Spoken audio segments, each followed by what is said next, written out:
Hey guys, today I'm going to take you through my dynamic EQ technique. Let's turn your drops from this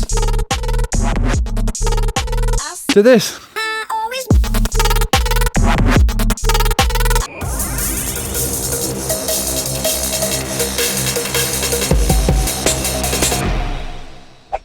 Hey guys, welcome back. Alex Subhuman here with United-POP Melbourne. Today I want to take a look at dynamic EQ. What is dynamic EQ? Dynamic EQ is kind of like a hybrid between a compressor and an equalizer. It's similar to a multiband compressor in the sense that you're compressing specific frequencies rather than the whole signal. With dynamic EQ, you're able to take a single band and move it around to wherever you want. Where it gets really cool is that you can boost or cut as an EQ would only when specific frequencies go above your threshold. So why on earth would you want to do that, I hear you ask? Let's tackle a very common problem in mixing and mastering and production, which is my song is not bright. So how do I fix this problem? Well, let's turn the brightness up.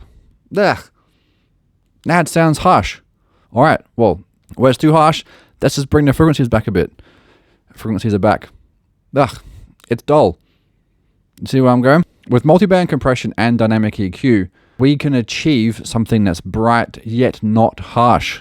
And that is going to sound extra. All right, let's jump into one of my new tracks.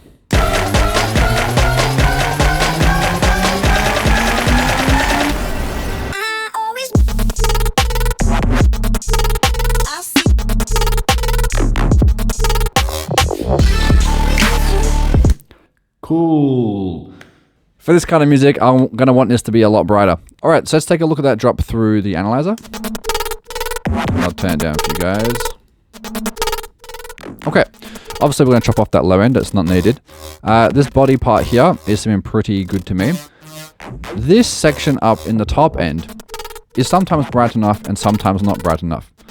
You could say that it's too dynamic. And what do we do to things that are too dynamic? Yes, we compress them. Rather than compressing the whole signal with a standard compressor, I could jump in and do some multiband compression. This is going to be a standard compressor. Yeah, we have this one single band here covering the whole frequency range, and here's your compressor here. Rather than doing a single band of compression, which is going to affect everything, I would like to target certain frequencies. To dial in the frequencies I want, I'm going to have something pretty high up, around about here. Something covering that like harsh but bright range, about here. I'll leave this one as is. Okay, so I've established 3 bands. This is kind of like the lower body part of it. I'm pretty happy with a little bit of dynamic range in this section, so I'm only going to do a touch there. That's fine by me. Let's jump into this section. Let's bring the attack down to be very quick because I want to catch any of those things that pop up loudly. Keep the release about there. I'm going to pull it down until it's activating sometimes. Okay, notice how it's not jumping up too high in gain reduction. If that gain reduction was being pulled down to say like, 2, -3, -4 consistently, you may as well just get an EQ and turn it down. Where multiband compression or dynamic EQ shines is that you can set the threshold and you're only going to take away the frequencies when they're too loud. Just as they're going over the threshold that you put them back down again. But when they're below and they're not too bright, you leave them alone. Yeah? Let's go super high end. Bring that one right down, fast release, and just take those touches off. Okay. Again, making sure it's only activating on some of those higher parts. Cool. So you can see that it's nothing too crazy, right? At this stage, I'm going to want to chuck on an EQ. I like my Renaissance EQ. Let's chuck on the high band, and I like to chuck this back sandal. Is this pronounced back sandal? I've never had to say it out loud before, so I'm not sure. But I'm pretty sure it's pronounced back sandal. Back sandal. Let's chuck this just beneath 2K and bring up ever so slightly.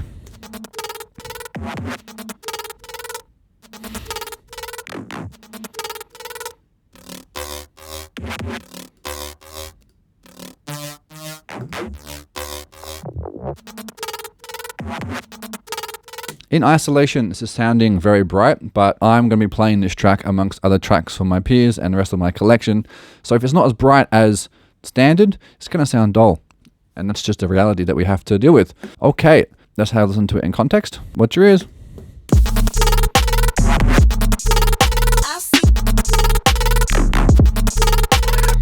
Cool. That's a good starting point. Next, I'm going to chuck on the dynamic EQ.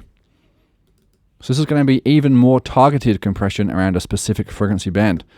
Let's grab lucky number 4 and sweep around to find somewhere that's a little bit too angry.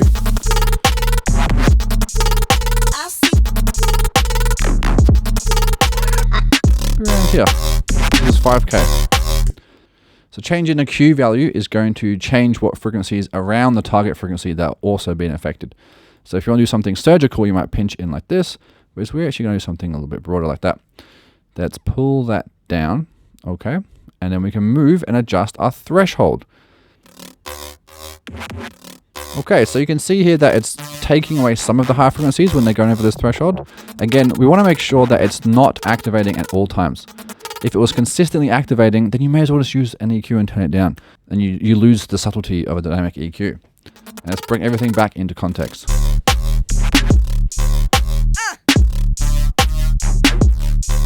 If things are sounding a little bit weird now is the perfect time to go check out my pink noise video. We've been listening to high frequencies in isolation for a little bit of time, and it's going to mess up your perspective. So go check on your pink noise, refresh those ears.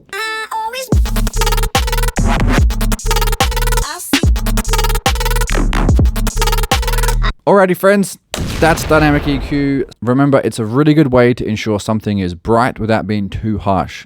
Alrighty, that's it.